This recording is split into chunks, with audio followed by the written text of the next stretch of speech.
Good morning. Our topic for today is all about Kaiser long-term care investment, the ultimate Kaiser health builder. Once again, this is your coach, Jerry Sicules, as one of SMD of IMD.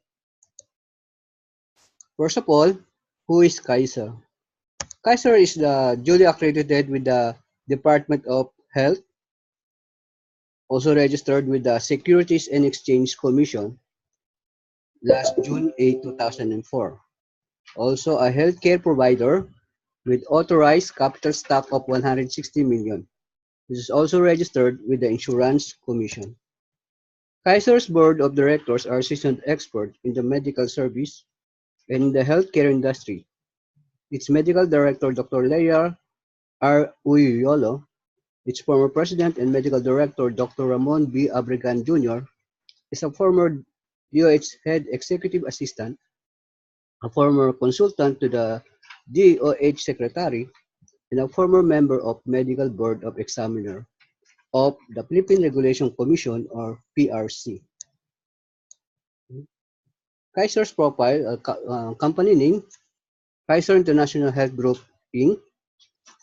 Office address at ground floor, Kings Court Building 1, Chino Roses Avenue, Makati City, Philippines. With website www.kaiserhealthgroup.com. With SEC registration number CS 2004-8739. Authorized capital 160 million. Nature of business, a healthcare provider, an accredited broker for other healthcare companies. Yeah. Okay. So, Kaiser products, short-term and long-term care products. Okay. So, Kaiser, as an HMO company, caters to corporate, group, family, and individual accounts with its various short-term plan packages that would suit your healthcare requirements. So, Kaiser offers the following HMO plans: Kaiser Healthcare Individual, Kaiser Health Card Family, Kaiser Health Card Mini Group, 10 to 49 members, Kaiser Health Card Group, 50 to 99 members, Kaiser Health Card Corporate, 100 members and above, Senior Care Plan, and also a Daily Health Plan. So, these products are what we call the short-term products. Now, the company also offers a one-of-a-kind HMO product, long-term care uh, healthcare plan, Premium Health Builder, and Ultimate Kaiser Health Builder. Premium Health Builder, a 5-year paying and a 10-year waiting plan is not available now. So we will focus on the Ultimate Kaiser, a 7-year paying period and 13-year waiting plan. Okay? It is designed to provide healthcare beyond that of an HMO, allows individuals to save during employment while still being covered by company's health plan. It is geared to address the long-term healthcare needs of individuals, especially after employment and retirement years, securing a more comfortable elderly life. So, IMG is the exclusive broker of Kaiser products. Okay. So, the difference between the short-term healthcare and the long-term health plan are as follows. Okay? So, during employment and productive years, meron tayong health card from our employer. So, from age 21 to 60, usually, sagot tayo ni boss. So, we have pre-HMO. But pag wala na tayo kay boss, hindi na free ang healthcare natin. So, at our retirement years, dapat meron tayong long-term healthcare plan. Okay? So, this is an investment for our healthcare needs during our retirement or stop working. So, why Kaiser long-term care is level 1 of investment? So, think about this. Medical cost doubles every 5 to 7 years. A lot of sick people die not because there is no medicine, but because of no money. A majority of Filipinos don't save money for future healthcare needs. You cannot bring with you the healthcare benefits provided by your company when you retire or resign.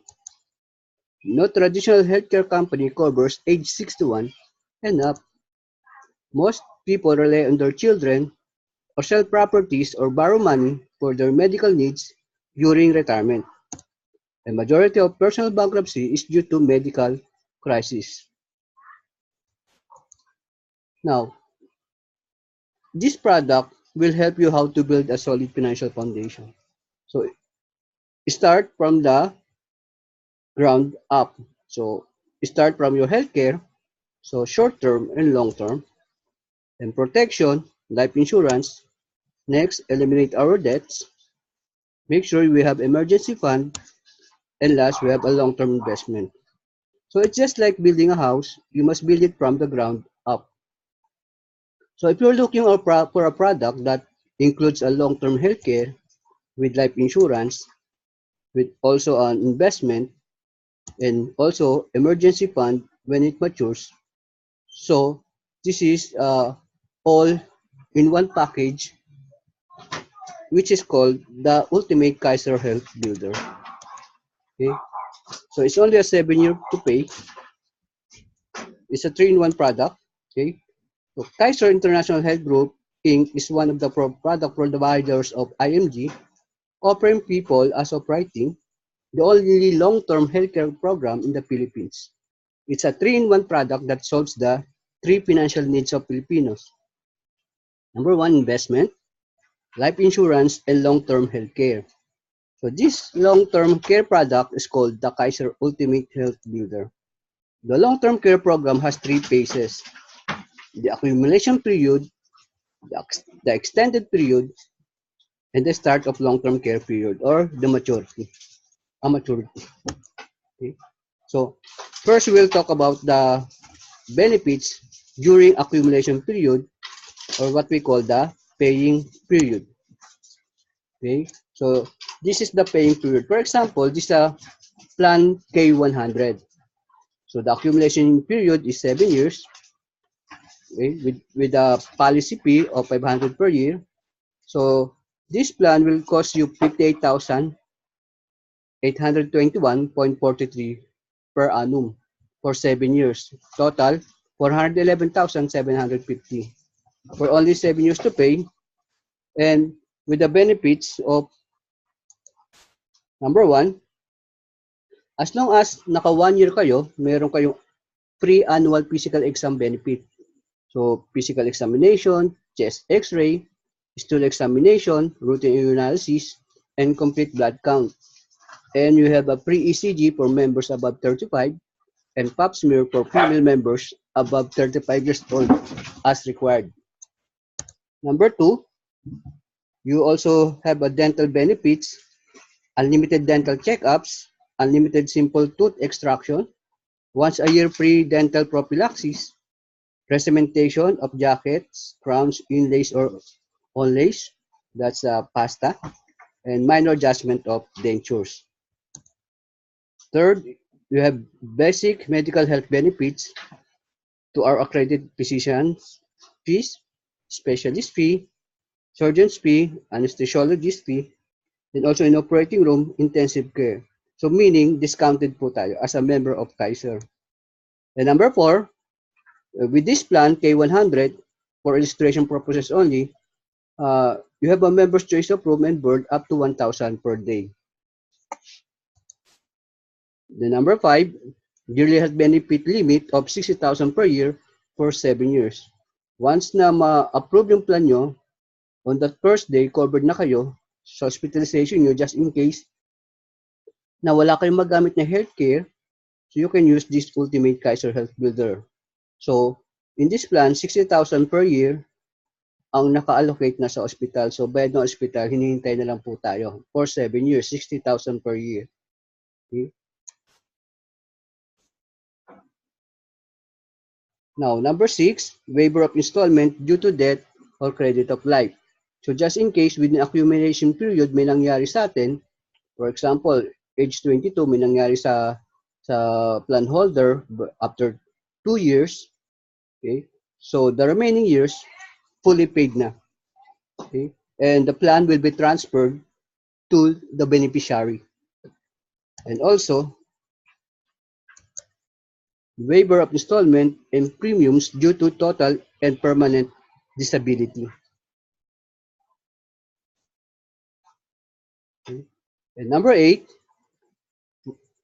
from the day on na-approve tayo, covered na tayo ng term life insurance for 20 years. In this case, the total insurance coverage is equal to long-term care benefit of plan 100,000, okay, plus the long-term care bonus of 350,000. So 350,000 is came from the 85% of the total contract price. So that's the total of 100,000 plus 350. So all in all, insurance is 450,000 for 20 years.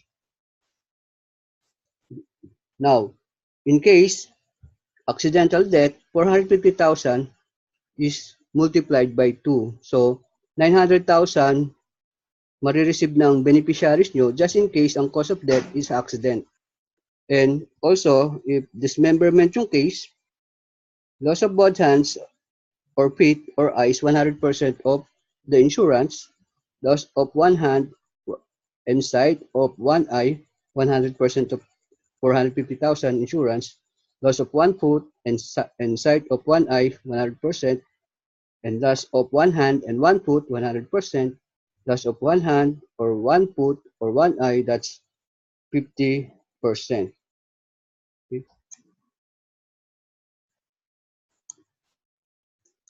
Now, also, you will have family assistance service benefit.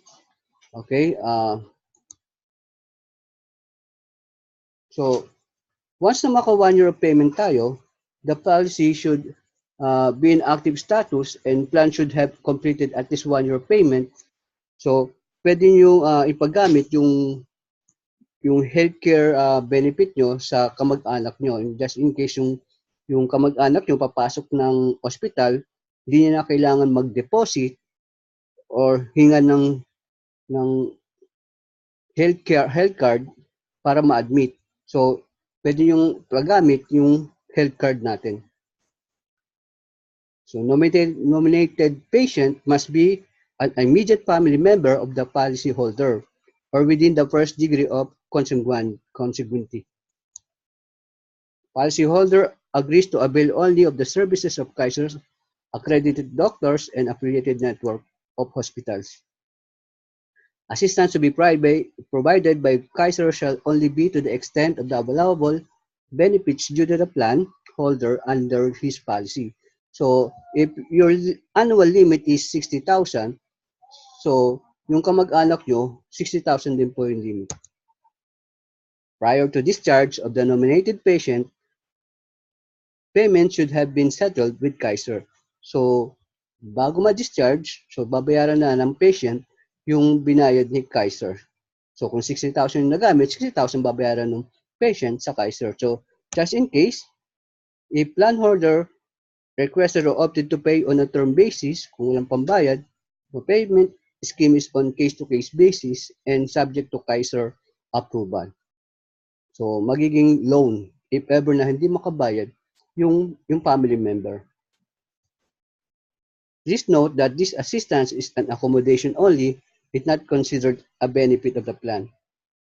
So hence, approval and denial on the availment solely depends on Kaiser management evaluation.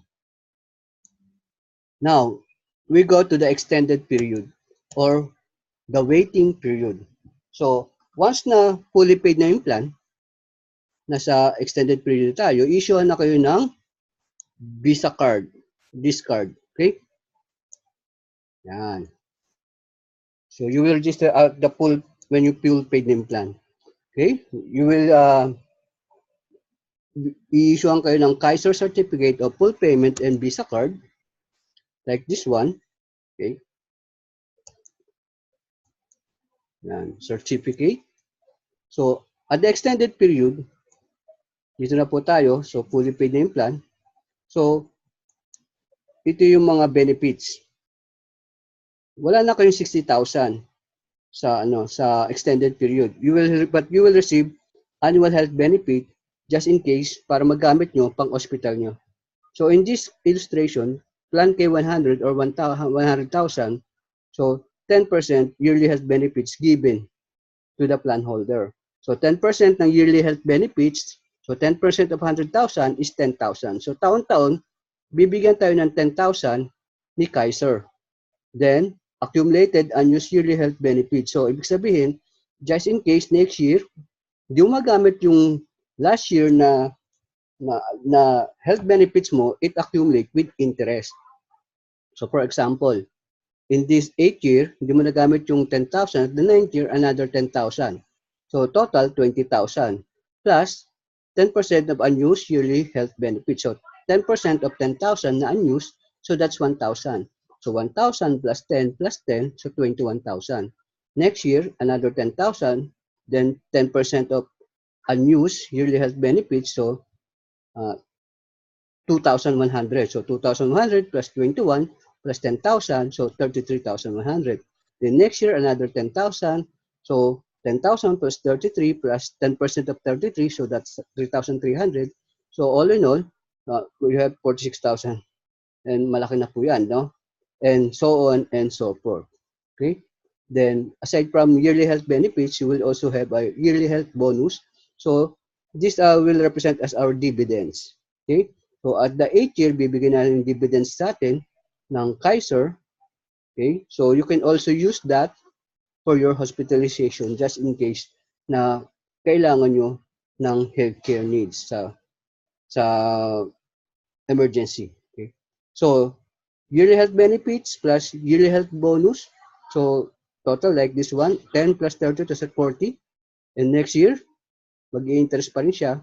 Okay? So, malaki po yan at maturity. Okay? So, during extended period, yan, even outpatient, sabihin nyo lang kay Kaiser na outpatient kayo, so kailangan nyo ng healthcare support, so pwede nyo gamitin po yung mga limit na yan, mga benefits natin. And, inpatient benefit, okay, pwede nyo po yan, basta ito yung limit natin. All pre-existings are covered at the extended period. Okay? So, during accumulation period, hindi pa covered yung mga pre-existing tsaka mga dreaded diseases natin. Okay? Yan. Also dreaded. And maternity benefits is also covered during extended period. So, all in all, annual health benefits in this plan K100, 269,750 just in case na hindi po magamit lahat. Okay? So, syempre, pag nagamit nyo yan, mababawasan po yung total niyan. Okay? And plus, the additional health benefits, okay? So, yan po. So, dalawa po yan.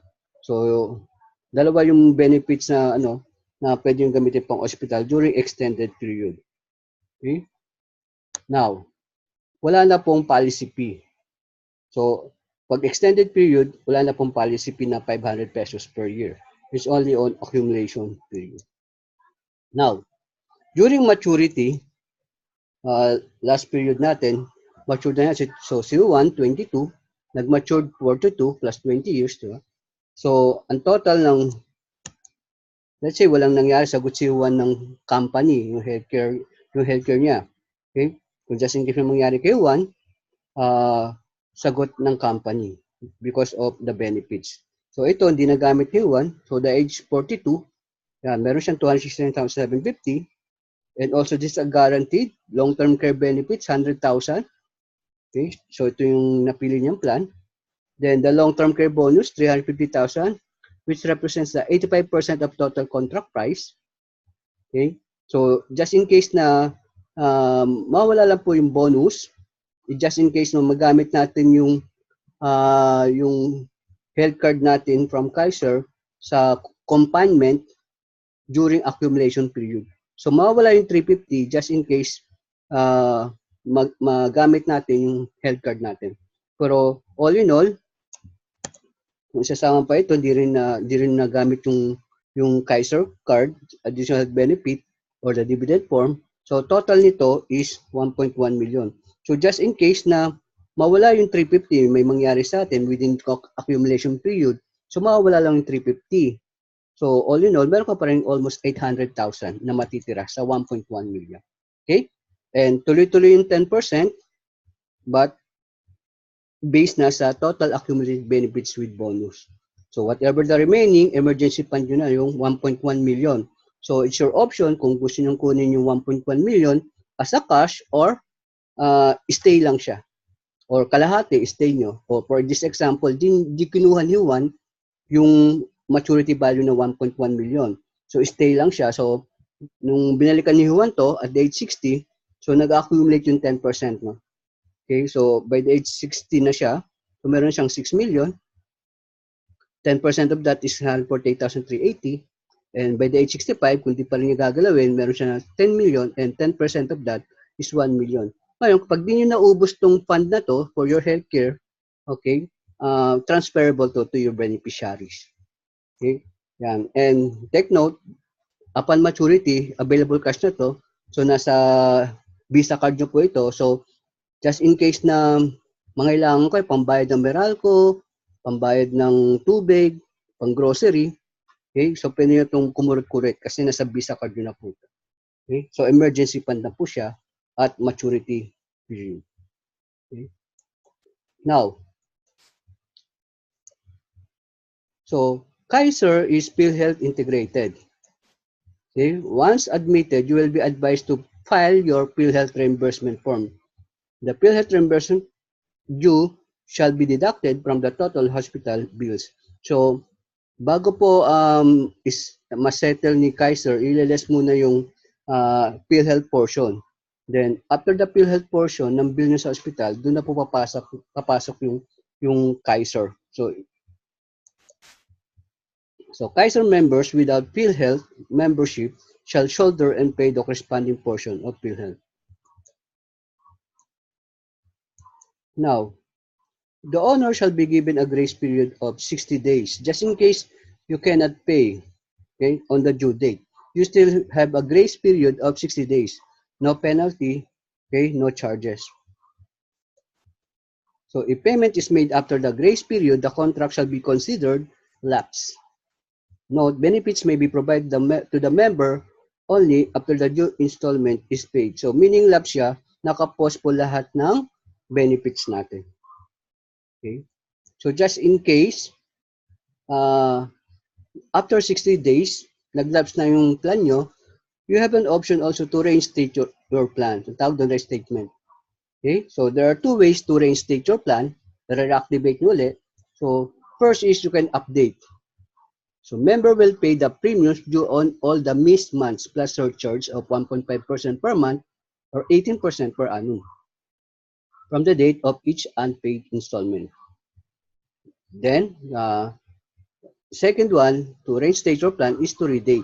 So member will only pay the premium for the month, but the maturity period will be moved. So meaning, naka 1 year na kayo. So within 1 year nagkapera kayo. So mag-i-start lampas ka ng 1 year tapos tinuloy niyo yung Kaiser niyo. So mamumove lang ng 1 year din yung maturity period. Okay? So requirements, surrender the lapse policy contract, accomplish a reinstallment application form, and settle the reinstatement fee of 300. It can be done within 2 years of the first unpaid due date. The member shall be considered a new applicant subject to pre-existing condition and for purposes of contestability of insurance coverage and to any other requirements for a new applicant for membership in effect at that time.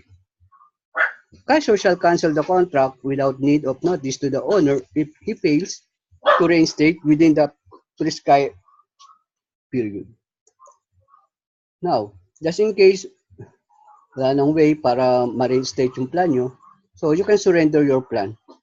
You will still receive a cash surrender value. The owner may surrender the contract for each cash surrender value, stating the schedule of benefits provided the plan is active for at least a year.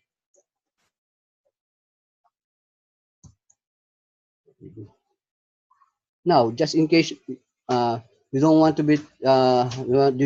to surrender your plan, but you can transfer it.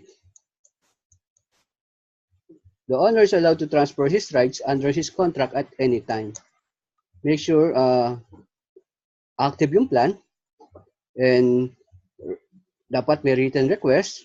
You surrender the old policy. The membership of application signed by the transferee, new application form po, and payment of processing fee of 300 pesos. So, maliit lang po kasi yung cash surrender value. So, we suggest na i-transfer nyo lang sa kakilala nyo at pwede sila magtuloy ng policy nyo. Kasi naman, ma-terminate lang yung plan nyo. Okay? Now, upgrading of plan and mode of payment. So, plan can be upgraded within 30 days after its effectivity date. So, fill up lang kayo ng amendment form. So, payment of additional installment corresponding to the updated plan. So, mode of payment can be upgraded anytime after completion of its respective cycle. If within 30 days after purchase, just fill up amendment form, payment of additional installment due corresponding to the amount of the updated mode of payment. If beyond 30 days after purchase, fill up amendment form, payment of processing fee of 300. Then computation of due based on the desired mode of payment. So, in this upgrading of mode of payment, okay, upgrading of your plan. So, if nagbago isip nyo, so meron kasi maliliit na plan, let's say K45, then nagbago isip nyo, gusto nyo gawin yung K100, pwede nyo gawin yon if within 30 days. So, beyond 30 days, ang pwede natin baguhin is yung mode of payment. Okay? And then, yan ang ina-allow ng Kaiser. So, downgrading of plan and mode of payment is not allowed. Okay? So, eligibility. So, 10 to 40 years old. So, pwede tayo mag-start sa K45 or 2647 per month. 41 to 50 years old, K60 or 35 per month. 51 to 60 years old, K75 or 4,412 per month. So, ito po yung mga according to age bracket. So, kung age mo is 41 to 50, hindi ka pwede kumuha ng K45. If your age is 51 to 60, hindi ka pwede kumuha ng K60. Okay, pwede kang mas mataas. Okay, if your age is 10 to 40, you can get K45, K60, K75, and mas higher plans. Okay, so ganun din sa pagti-transfer. If your age is 10 to 40, you can transfer yung plan to your age bracket din. Pero kung iti-transfer mo yung plan mo kay age 41, hindi pwede kasi ang minimum niya is K60. Ganun din, hindi pwede bigay kay lolo kasi nga iba yung minimum plan niya. Now, if si 51 years old naman, iti-transfer niya kay 40 years old, allowed po yun. Kasi ang minimum ni K45 is 10 to 40 years old. Okay? So, yan. Now, this is the table. So, ito, no? So, itong ma-receive yung brochure na to, if member kayo ng IMG, okay? So, included po ito sa partners kit natin. Okay? So, dito, so, K45 plan, age 10 to 40, ito po yon. The long-term care benefit, insurance, dito makikita yung insurance. So, ito po makikita nyo, pwede ka mag-request sa akin ito through email or FB, pwede ko pa send sa inyo according to your age. Okay? So, yan. So, you can choose your mode of payment, pwedeng monthly, quarterly, semi-annual. Okay? So, in K100, 58,000 po yan ang annual. Pero ang monthly niya, 5,800. So, mas mapapansin nyo po, pag annual, discounted tayo ng 2 months. Okay? And pag semi-annual, so discounted tayo ng 1 month. At pagka quarterly, discounted tayo ng half month. Okay? So, yan po yung kung I suggest, kumuha kayo ng mode of payment yung kaya nyo. Okay? So, yan. Now, let's compare these two guys, Mr. Save Early and Mr. Save Later. Okay? So Mr. Save Early opened an account with Kaiser Invest 26,470 a year for 7 years, then stopped investing. In this side, Mr. Save Later spends 26,470 a year for himself for 7 years, then after open an account with Kaiser Invest 26,470 a year for 7 years. Okay. So Mr. Save Early, so at the age 22 for 7 years. Okay. So fully paid na yung plan at by the age 28. Okay. So 22 plus 20, so half million yung maturity value ng according sa bracket niya kay 45. So hindi pa rin niya ginalaw by the age 49, nag-accumulate yung interest nito with 10% taon-taon. So 1 million na siya by the age 49. By the age 60, meron na siyang 2.9 million sa Kaiser plan niya. By the age 65, meron na siyang 4.7 million. Dito naman sa Save Later, ibaga, pinauna muna niya sa Save Early, no? So, nakwento ng Save Early siguro kay Save Later. So, sabi niya, maganda yung Kaiser, so nag-start si Later na. So, at the age 29, 7 years, so natapos siya age 36. So, 29 plus 49, so 20 years. So, doon pala nag-mature yung plan niya, so half million. By the age 16, nagkita sila ni Save Early, so 2.9 na yung kay Save Early, sa kanya 1,497,000 pa lang. So by the age 65, almost 5 million na kay Mr. Save Early, pero kay Later, so almost half yung nawala sa kanya. Okay? So ganyan pa, so mas maganda po talaga yung nagsisimula tayo ng mas maaga. Okay? So start now. Okay? Laki ng difference, no? Now, so Kaiser accredited hospitals, more than 70 hospitals and 140 clinics in Metro Manila, more than 100 hospitals and 70 clinics in Luzon, more than 35 hospitals, 40 clinics in Visayas, more than 51 hospitals and 19 clinics in Mindanao. So only more than 250 hospitals and 270 clinics nationwide na accredited ni Kaiser. Okay? So this is only example na makikita nyo sa website ng mga list of accredited hospitals ni Kaiser. Andiyan ang Makati Med, St. Jude, Perpetual, okay? Manila Doctors, Chinese General Hospital, and so on and so forth. Okay? So if you want a complete list of Kaiser accredited hospitals, email to provider@kaiserhealthgroup.com or call to Kaiser 24/7 hotline, or you can call ask me. Okay? So how to pay premiums? So option number 1, you can go directly to Kaiser office. Okay? If sa inyo po nakapangalan yung plan, you just go to ground floor, Kings Court Building 1. Okay? Don Chino Rosas Avenue or Pasong Tamo Avenue, Makati. Open po yung office nila 8 a.m. to 5 p.m. pag weekdays. And then pagka Saturday, 8 a.m. to 12 p.m. Okay? Next, if you can go to bank and pay to Kaiser Bank account, deposit to Kaiser Bank account. So account name, Kaiser International Health Group. If BPI, ito yung account number. Okay, family and Union Bank, BDO. And email yung deposit slip sa support@kaiserhealthgroup.com or CC nyo yung customer care at kaiserhealthgroup.com and mention kung kanino nakapangalan yung deposit nyo, kung kaninong account po. Okay? Message nyo lang po sa email. Then option number 3, pay through BPI Express online. Okay?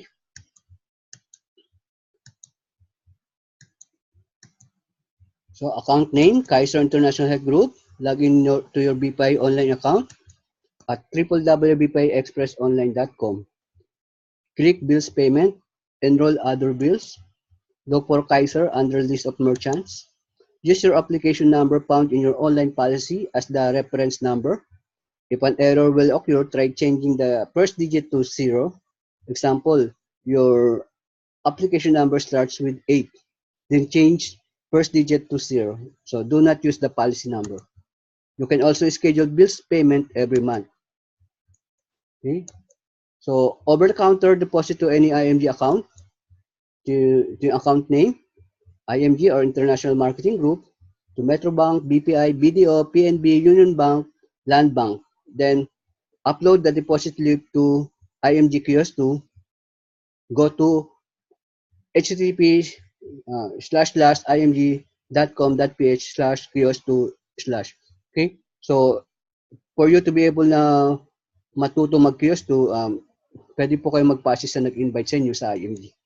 You can also issue post-dated checks to IMG. Okay? Kung kailan yung mga due date nyo. Yan. Mas maganda po yun para hindi natin nalilimutan. Okay? Yan. Then, once approved yung policy nyo, you will receive a Kaiser Online Policy Management System access. Okay? So, may ma-receive kayong email for your username and password. Okay? So, meron pong instruction doon kung paano kayo makakapunta sa login nyo, members portal. Just go to www.kaiserhealthgroup.net. Okay? So, pag nakapasok na sa website ng portal nyo, so ito na yung makikita nyo. So, makikita yung pangalan ng holder, yung policy number, application number, okay? Kung ano yung plan yon. So, kung kailan yung due date nyo, so hindi nyo kailangan maghintay ng bills nyo sa bahay. Okay, online na po tayo. Then, total amount, kung magkano yung dapat mong bayaran. You can bill also, you can pay also your bill in this portal. Okay? So, and then kung gusto nyo download yung statement of history of payments nyo, nandito po yan. Okay? So, view my payment history. Diyan po nyo makikita yung mga previous payments nyo. Yan. So, if you want to print your policy, you can print anytime. Okay? So, pag nawala yung na-print yung policy, print lang po uli kayo. So, ganun po kaganda yung online policy management system ng Kaiser. Okay? Yan. So, once na makapasok ka, explore nyo lang po ito. So, napakaganda po ng online policy management system. Then, if may questions kayo, you can go directly ask the Kaiser hotline operators nila. Okay? Yung Makati, and ito, Cebu, ito yung mga Sun numbers nila, Globe, Smart. Okay? Yan. So, website. Pwede yung tingnan yung website ng Kaiser. Go to www.kaiserhealthgroup.com. Okay, I think ito na-change na po ito yung ano nila. So, nag-upgrade na rin sila ng website. Okay? Pero same URL. So, partial list of corporations accredited ng Kaiser yung card nila. So, for government, Department of Agrarian Reform, Kaiser na po sila. NFA, National Food Authority, Court of Appeals, PAO, Public Attorney's Office. So, yan. So, ang gamit po nila Kaiser. National Housing Authority, Kaiser po yung gamit nila. House of Representatives, sila Manny Pacquiao po, no? Mandawi Registry of Deeds, okay? I think hindi na pala, no, si Senator na pala si Sir Manny. But later on, I think the House of Senate, sana ma-approve na yung Kaiser proposal natin. Okay? Sa schools, TUP, St. John, Father, and so on. So, partial pa lang po ito, no? So, sa private, yan lang po, no? IMG, Nicholas, Joseph, okay? So, yan po yung mga and yan, napakarami na ng mga nagtitiwala sa Kaiser. Okay? Yan. So, which situation would you like to choose? Sa left side o sa right side? Sa left side, mukhang mapapahaba yung buhay natin, no? Pero sa right side, baka mapadali pa yung buhay natin dito. Okay? Magkahawaan pa tayo. Malagdagan pa yung sakit natin. Okay? Pero ang pinakatanong po dyan is, can you afford? Maybe you can afford it now, but how about in the future? Okay? So, sana po nagustuhan niyo yung presentation natin. Okay? So,